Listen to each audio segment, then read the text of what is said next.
Hi, friends. This is a pretty exciting unit, performance art. Um, I think it translates into an awareness of the possibilities of art, even extending into the possibility of sculpture, painting, and installation, um, because there's a lot of intersection of all materials in performance art.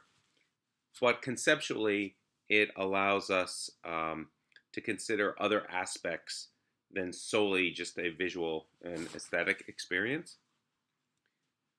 So one of the things is like, where does this begin? And there's a part of me, and I'm not the only person to think this, that Leonardo da Vinci might have been our first performance artist. I'm going to read a little excerpt um, for you from Vasari's Lives of the Artists, where he talks about Leonardo.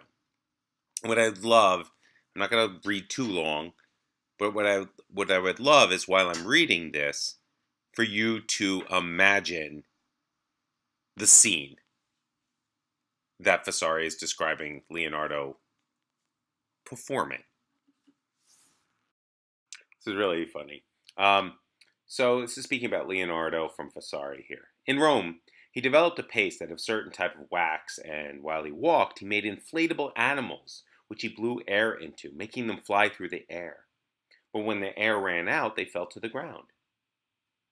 To a very strange lizard found by the gardener of the Belvedere, he fastened some wings with a mixture of quicksilver made from the scales scraped from other lizards, which quivered as it moved by crawling about. After he had fashioned eyes, a horn, and a beard for it, he tamed the lizard and kept it in a box, and all the friends to whom he showed it fled in terror. Often he had the guts of a steer purged of fat, and they came out so small they could be held in the palm of one hand. And he had placed in another room a pair of smith's bellows, to which he had attached one end of the guts, so that by blowing them up he filled the entire room, which was enormous, so that anyone standing there would have to move to one corner.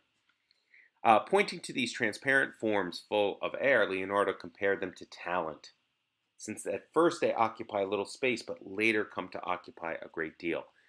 He created an infinite number of these mad inventions and also experiments with mirrors, and he tried out the strangest methods of discovering oils for painting and varnishes for preserving the finished works. And as an aside, The Last Supper, one of his famous pieces, was kind of a failure of one of those experiments, and it's been a preservationist's nightmare because the materials he used just didn't work. But you can see Da Vinci was thinking about breaking through traditional materials, and in a way, this is really crucial thinking about performance art. So let's kind of look at the history of performance art, and we really have to go back to the early part of the 20th century. The Futurists, to some extent, and really the Dadaists. The Dada is, like, I think the breaking point here, where the artists completely discontented with conventional forms of art. Um, and the values of the society at the time, the bourgeoisie kind of values, and a sense of commercialism and consumerism that these artists rejected, especially since it was coming in wake of World War I and the harsh realities and death and transformation of war that took place in a certain way into much more bomb-oriented, massive casualty um, war. It's the carnage. It became very offensive to the artists. Also, the commodification of art. All these pieces really rankled the Dadaists, and their movement was really anti-art in a lot of ways.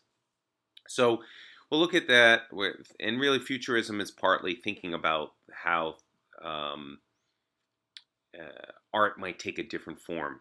And we mentioned Black Mountain College in Unit 1, and Merce Cunningham, Robert Rauschenberg were there, and how they began to think about art and the relationship to the everyday life and the patterns and rhythms of life in relationship to art really started taking shape at Black Mountain College in a very interesting way. And that kind of yielded what we come to know as happenings, which may be a version of performance art.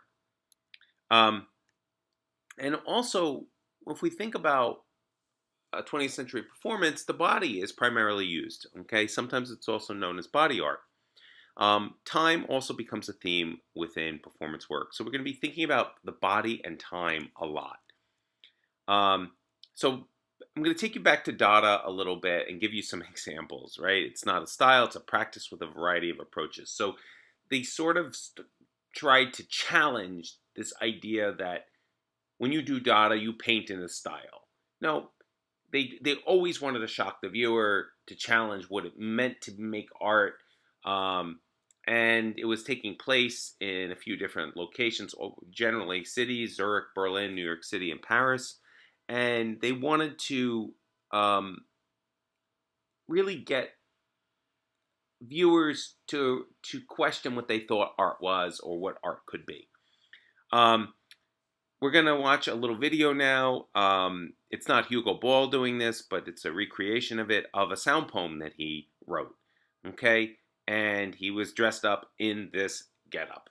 Olifando bambla, oh falibambla, crossida, habla, hor, ekiga goram, higo bloiko, rusula, huilu, hoilaka, hoilala, angolo, Blago, boom, blago, boom. Posso fataka,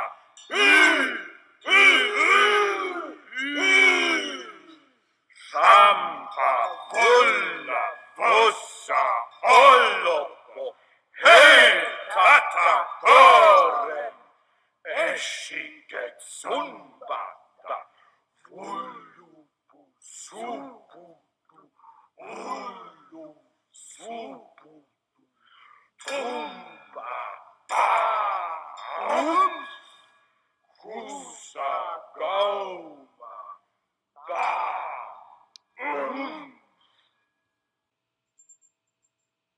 So that sound poem, Karawane, is kind of strange.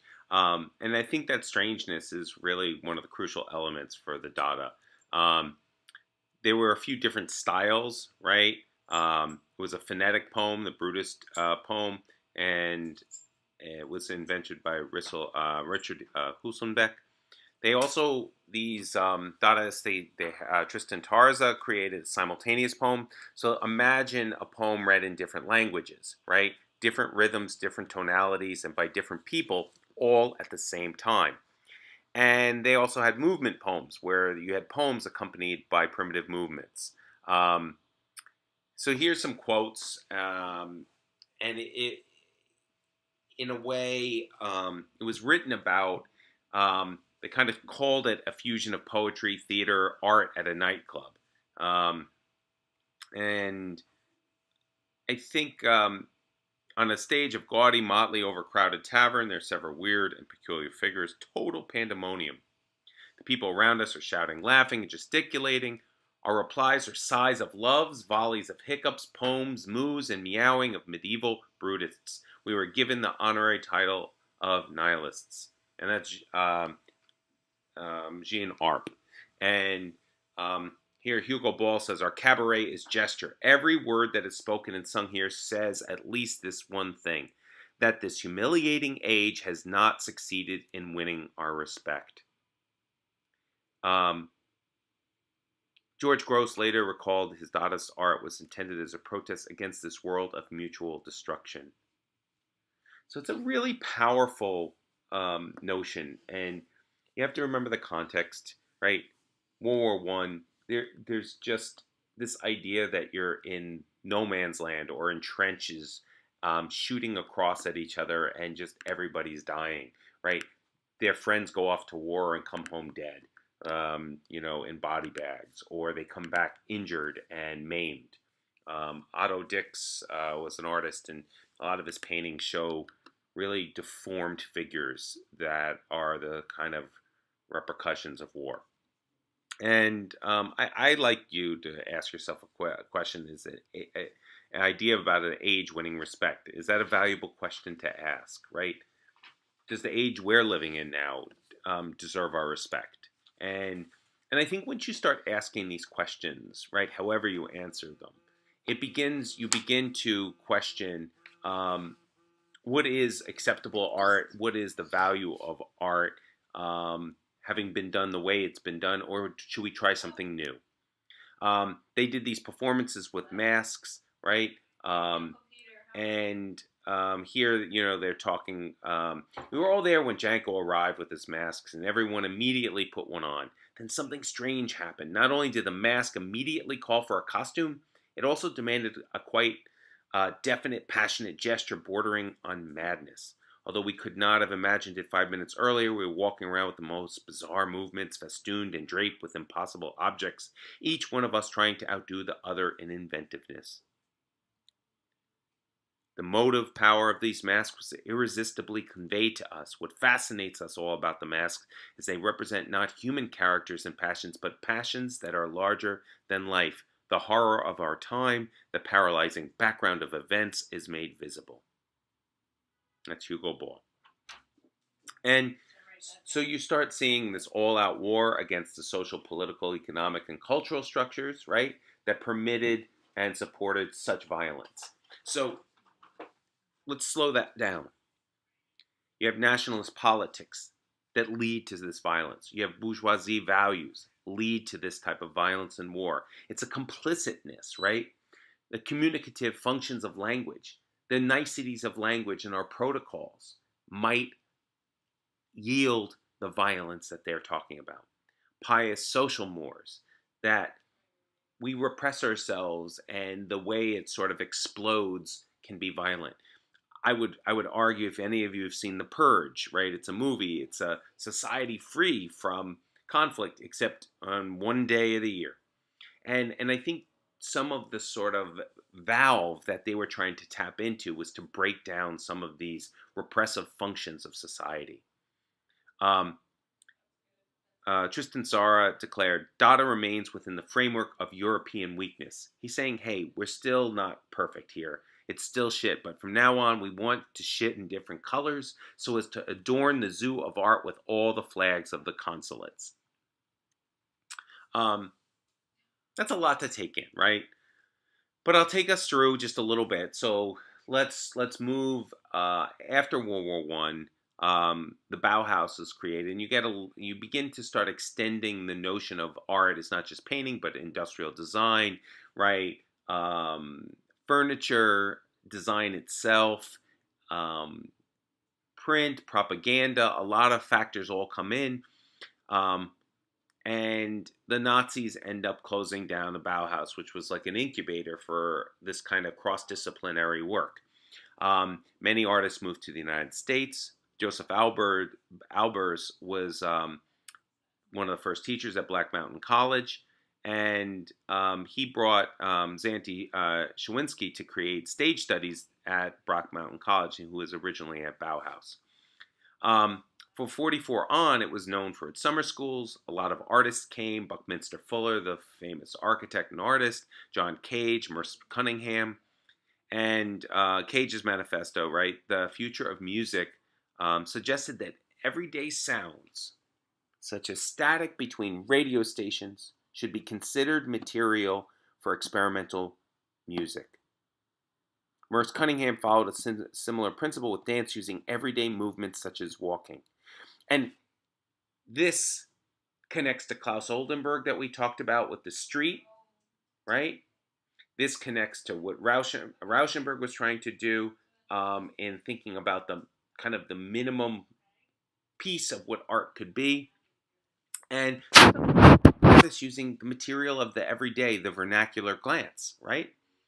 All right. And this really influences performance art. And it was a forerunner to happenings. Okay? So Cage taught a composition course at the New School for Social Research in New York. That's literally right outside my window. Um, and his students were painters, filmmakers, musicians, and poets. Quite a few there. I'll just point out the name Alan Capro there, who really later creates happenings and Fluxus concerts. And Alan Capro first defined the term as something to take place, a happening. The first public presentation of a happening was Intermission Piece in June 1959 at the Rubin Gallery. Happenings were spatial representations of multi-leveled attitude towards painting, right? And for Hansen, it was a form of theater in which one puts parts together in the manner of making a collage. In spirit, they were influenced by photographs and written accounts of Jackson Pollock at work in his action paintings. They were trying to make live paintings. They were trying to make artwork come to life and be connected to life, right? And once you do that, it becomes many leveled meanings here. And so many artists thought of it differently. The painter and sculptor Red Grooms, citing the circus as an inspiration, created sets that he likened to an acrobat's apparatus. Oldenburg, who you know, right, stated his interest in objects in motion, typewriters, hamburgers, ice cream cones, and people as a basis for his stage performances in the store. Right, the small storefront in downtown New York where he exhibited work and performed. And for Jim Dine, happenings were an extension of acting out everything in everyday life. For the artist Robert Whitman, they were means of exploring time in the same way as paint or plaster. And we're going to look at Carolee Schneemann, who termed the term kinetic theater, and we'll look at some of her work as well. And you can see almost anything goes.